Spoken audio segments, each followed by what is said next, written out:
Hey, what's up guys? Sir Emanon here, bringing to you today a bit of an interesting deck profile on the channel.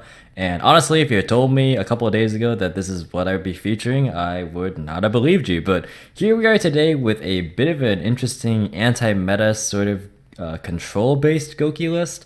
If this looks familiar to you, it probably is for a good reason, and that is because it is heavily inspired off of the Top 16 Pro Play Tour list that did very well in Orlando a couple weeks ago. But I took a couple of I took some liberty in making a few major changes to this list, and I apologize if this is not a real like live deck profile or even like a physical one with real cards. It's just that my equipment is not cooperating with me, and I didn't feel like trying to record another take. That's why this is coming out so late, anyways. But I digress. So yeah, we have a pretty interesting list that I played for the VIP qualifier at my locals today, and unfortunately I got bowled out of Top Cut. Was one of the only X2s to not make it. We had 6 rounds, so yeah, I didn't like do super well anyway, but like most of that was my own fault, honestly, and not because of the build or the deck or anything, but my own tactical play was not the greatest. But anyways, we still did all right, and we had a record that actually would have been we had a topping record, but just didn't get there with the tiebreakers. But that's all right. I still think it's worth showcasing because I do think that this is a deck that is very, very good at simplifying the game. The entire purpose of this deck is to use the high hand trap count to sort of simplify the game state, and then you force your opponent into a war of attrition where your cards win out every time because all the Gokis are just additional plus cards. So yeah, we'll just go ahead and go through the list here. So the Gokis is 3 Super X, 3 Twist Cobra, 2 Headbat, and 2 Octostretch. The reason why, obviously you max out on Super X because it's the biggest starter of the deck. It is the normal summon that allows you to, it's basically Marauding Captain for Gokis, and it can summon itself, so it's fine to draw multiples. And the one that you typically do want to be summoning off of it though is Twist Cobra, because the normal play involves you summoning Isolde, and then your Gokis search, your Headbat, and something else, and then you summon Octostretch. So you make use out of these, like in the combo, like you'll always readily be able to access them and search them and stuff. So you don't want to be summoning those off of Super X ideally. Like you still can, you just miss out on a search. Like you get like a duplicate name rather. So yeah, Twist Cobra is like the best one because it's just a different name, and it's really cool because it actually is really nice to be able to like pump up Super X to get over big stuff. That sometimes happens. But yeah, Twist Cobra, I just wanted more Gouki names because like the worst hands of this deck are when you don't draw monsters, or like, specifically when you don't draw Gokis. Like if you draw like just like junk forward or like just like an instant fusion, like it's hard to play. But if you draw just a Gouki, you can at least set it and then search Octostretch and then like make a Link Rebo and then make a or search rematch and then go with Sold. So like that's all right. But yeah, like you just want a higher concentration of Gokis, which is why I opted to play 2 more Twist Cobra as opposed to the PPG list, which I'll be making a fair amount of comparisons to in this video. But yeah, this Gouki lineup is pretty good in my opinion because I think mathematically, like you have, I think it's like a 75% chance to open at least one. And this combined with like the Rhoda, the Junk Forward, the Instant Fusion. I might have counted the Rhoda in that like previous calculation, but yeah, I ran the numbers on this deck a lot, and like these were like some of the best numbers I came to. The only thing is I want to add like a 7th like extender that wasn't a Gouki, but I wanted to fit in like other cards, which I'll talk about later. Yeah, so yeah, the Gokis obviously are the self-replacing engine that allows you to continue to just gain additional pluses, like whenever you link to break your opponent's board. They allow you to chain block too, which is really cool. Like you can chain block like your nightmares with these, which is like really, really nice. So yeah, we got 3 junk forward for the non-Gokis, and I probably should have organized it the way I probably wanted to. So like this is probably better. So yeah, 3 forward, 3 instant fusion. So this is basically just because you want cards that don't require your normal summon. So that's the reason why I didn't play Neo Space Connector and like the Dolphin and stuff. Like, well, that's one of the reasons, right? So like, if you draw a Space Connector by itself and like no other cards to combo with it, then like you're making a Soda, you're getting Ox Stretch, but you just can't extend. Like even if you make the Ox Stretch a link tree, but you don't have like enough actual Gokis to like use. But even if you draw like forward plus instant fusion, at least like you can use the Octo Stretch to grab yourself another Goki that you can normal summon and then link off and then get rematch and then rematch the two back and make your Avermax play. Like this is basically Avermax Turbo. If you haven't noticed, I'm playing two of it. But yeah, the whole purpose is to like sit on Avermax that was ideally made with IP, so it can't be killed by card effects. And there's a very, very limited pool of cards in the current metagame that can actually out that card. So it's a pretty solid win condition in my opinion. And like I'll get to that a little bit later, but I can talk about it briefly now. Is that like even if they out the first one, you just pick another one, and that's like usually just game. So that's kind of like one of the components of this deck. And like when you have such a simplified game state, you want to be able to just focus more on the Gokis rather than just having like other warriors. The other problem with the Neospace Connector engine is that like Dolphin doesn't really have very many good like pitch outlets that are like valuable to discard. Like you're not playing like stuff like Malicious or Phantom Knights or like the things that old Gouki builds will play. So like you're often taking like an actual minus where like you're losing valuable cards like hand traps, or like in some cases it's fine to have Gokis in grave, but like those are very like specific types of hands. And then like Connector like would draw out the hand trap. Like you would rather them Ash like your Izzle, because at least like your Izzle would have resolved by then, like the first effect, like to get your searches, like your Gokis would have resolved. But like you can't like summon Gokis with your Neospace Connector ever in the same hand. So like I figured just cut the connector, because like you're not really too scared of many hand traps. The only one really is Nibiru, but like there's no feasible way to make Nibiru before, or make a monster with the but within the fifth summon that's 3,000 or more attack that you can snipe with Dolphin, so you can snipe Nibiru before it gets to Nibiru range. So like I figured it's just not worth it to bother with that engine, and instead just play more Gokis. And I also upped the Instant Fusion to 3 from the PPG list. I think it's just really, really good, both going first and going second. And the fact that they didn't play 1,000 Eyes Restrict is like crazy to me. Like it's just really, really good. Like it's at breaking boards and stuff. And I probably should have put this here. 3 rematch is another thing to talk about. I'm still back and forth on 2 and 3. I still think 3 is like really good because it contributes to what makes the grind game and this deck super strong. Is that like you're always getting 2 monsters back because you're always like searching this, and then like you always search as Super X to grab you like another like extender. So it's like 4 monsters every turn basically, with like looping everything. So generally I think that rematch is like a really, really valuable asset to always have access to, and I never really would want to have a turn in the game where I can't use this card, or like am not able to. So yes, I really do like this card. And then we have the equips, the Phoenix Blade, and the Arthur. The PPG list played Living Fossil, but it doesn't really make sense in my opinion to play Living Fossil, because like that card, I'll actually bring it up here. So like this card like is only good when you're trying to heavy combo off like the U-Link Gouki builds back in the day, like when you just need a monster to like have a link material on the field. But like in this deck, like you want your cards to just always have high value, and like this card, like for one, it banishes like your Gokis, like so you can't re-trigger their effects, like if you draw it like later, or like it negates whatever. It's just like not really that useful. Like you can't bring back like Restrict and then use its effect, for example. Like it's limited in its scope, but like Arthur allows you to actually pop back row, which is really, really good.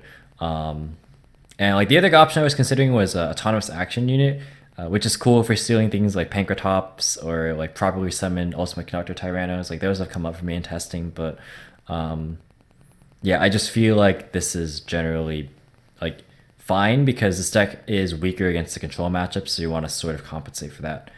And then we got the hand traps. There's 16 of them. So Ash, Crow, 3 Ash, 3 Crow, 3 Veiler, 2 Bell, and 2 Ghost Ogre, and 3 Impermanents. So I think in order of the hand traps I appreciate the most, it would be Crow, then some trifecta of Ash, Bell, and Ogre. Like they're all like pretty good depending on the matchup. I think Ash is the most versatile, so I probably put it second.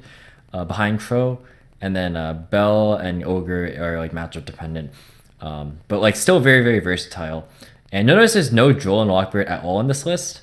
I just feel like that Droll, it buys you a turn, but like a lot of the time you're not really OTKing anyway. And they'll just have all the resources that you're going to have to contend with anyway with your other hand traps. So it's like you're taking a -1, whereas like you would have been required to use your other hand traps to stop your opponent's plays regardless. So it doesn't really make sense in my opinion to play a card that doesn't actually progress your game state to the point where you can capitalize on it enough to win, because you have to draw a very specific hand to OTK from nothing. Like even like Super X plus Gouki isn't enough like a lot of the time to put on lethal, just because everything has to summon in defense. Like Headbat summons in defense and Rematch summons in defense, so it's like hard to like actually use Boral Sword pretty like optimally, I suppose. But anyways, yeah, like those would be like the order. And then like Imperm and then Valor. Like if these were only hand traps, like as their sole function, then I probably wouldn't even be playing these cards. But they have the added benefit of making sure that your other win condition, like your real win condition, which is Avamax being on the board, is protected. You just have to protect this from things like Dingirsu or like Ningirsu, or you can negate Borreload with Impermanence, like stuff like that. So you just really need outs to their outs to your Avamax. But in the event that they do outer, then you have the second one, which is a common trend you'll be seeing. And then the last two spots in the main deck are the two Twin Twisters. This is kind of just a hedge against like Mystic Mine and There Can Be Only One, which this deck kind of just auto scoops to. Doesn't really have any good like reliable outs other than like in the case of There Can Be Only One, you can like go special forward, normal hand trap, make Phoenix, and hope it gets there. But like you just want more reliable things than that. So figure that this would be a good inclusion for that reason. And it's just like a fast answer to any problematic back row if you happen to play like that sort of matchup. But it's not like a focal point of the deck, and it's not like a hand trap to combo with. So figure that it's not necessary to play 3 of it. It's just there as like insurance in case like you just want to main or like respect things in the main deck game 1, so you don't like auto like scoop to that. And then this extra deck is the instant fusion targets of Raijin and Thousand Eyes, pretty self-explanatory. Also the world or the Earth Charmer, which is cool because Junk Forward's also an Earth, so like pretty much any of these plus any monster like gets you there. And all the Gokis have 0 defense, so when this gets destroyed, you can search them. You can also search forward with it, which is cool. Sadly, you can't search spell, but you know, whatever, that's fine. And there aren't too many really good Earth targets in the grave to like be able to steal stuff from, but you can technically steal like, I don't know, Double Helix and Spiral, or like, I don't know. There's like very niche things that you can steal. But yeah, it's there as just a nice generic link to after like you go through your other stuff. If you just need like to clear Gokis to trigger their effects, but you don't want to waste a nightmare. Like this is a nice like fuck spot. Borreload Dragon. So a lot of the opponent's answers to Borreload or to Avamax is their Borreload, but then you just answer with your own Borreload. You attack Avamax, you steal it back, you attack over their Borreload, and even though this like dies because of their Borreload, like the lingering condition, you just make a second Avamax again. Like that comes up a lot. Like it really does come up a lot, and it's a very very handy thing to have. And then we have Borosaur Dragon, just for closing games. IP, not to use for its on-field effect, but she's good to bestow protection for your Avamax, so he can't be destroyed by card effects. Very, very useful there. To Isolde, it's very, very nice to resolve the first effect a lot of the time. Like, even in some cases even more than the second effect. Like obviously the second effect is really important, but the first effect is like your longevity. That's how you get another Gouki to be able to just grind. I would even consider playing 3 of this. Cerberus, and I play 2 Phoenix because against the back row decks you really just want to abuse like Phoenix play plus like Phoenix to be able to just push through a lot of back row on subsequent turns, and it really just amplifies like the pushing power that this deck has to a pretty high degree. Same thing with Unicorn, but like Unicorn's again like just another way to just out problem cards. Link Rebo for Octa Stretch, which is good because obviously it's nice for just like summoning off Isolde and doing stuff with it. But additionally, if you open with just a Gouki monster that isn't Octa Stretch and no other warriors, like you can set the Gouki. Like if you brick, that generally means that the rest of your hand's all hand traps, so you hand trap them. Like they normally will kill your Gouki, and then you search Octastretch, you make Link Reable, and then the Octastretch searches rematch, and then you rematch back this and whatever Gouki got destroyed, and then you make a Soul Day with that. You trigger the other Gouki, and then you like use the Soul Day, and you just basically pop off from there. So it's a really cool way to basically get a lot out of what seems to be a little. And then two Avamax, which I think I've discussed this enough to kind of, it writes itself as far as the explanation of why I think it's good. And then the other thing to talk about is like, why is there no Gouki Link? Like the Gouki the Giant Ogre and the Gouki Jet Ogre. I just don't think that those cards are very good. Like Avamax just seems like a better version of the Giant Ogre in most cases, and like Jet Ogre is okay at applying pressure, but like at the same time, a lot of the time if you like can close your opponent out, like I mean it didn't require the help of Jet Ogre in my opinion to make that possible. Right, and then the side decks where it gets really interesting. So I already mentioned kind of the weakness this deck has in game one to backrow decks a lot of the time, if especially floodgates more so than anything. Like you can play through like strikes or like crackdowns or compulses or whatever, but the floodgates are really what hurt. So yeah, we're playing 3 Galaxy Cyclone, 3 Storm Duster, and 2 Trap Trick, which is like, you can see the value of Trap Trick, but yeah, so basically like the hand trap count also isn't like super great against a lot of the backrow decks, so you just side it out. Board these in, so you have like 8 slots where you just pick whichever 8 hand traps are the weakest in the matchup, and then basically just play accordingly. And what's really cool is that like your opponent's never really going to side back row hate against you because you're playing 16 hand traps, so like you're rarely setting cards if ever. So your opponent's just going to be fixated on trying to worry about all the hand traps you have, but then you just go ahead and set things like Duster and then blow them out that way because it's just a +1.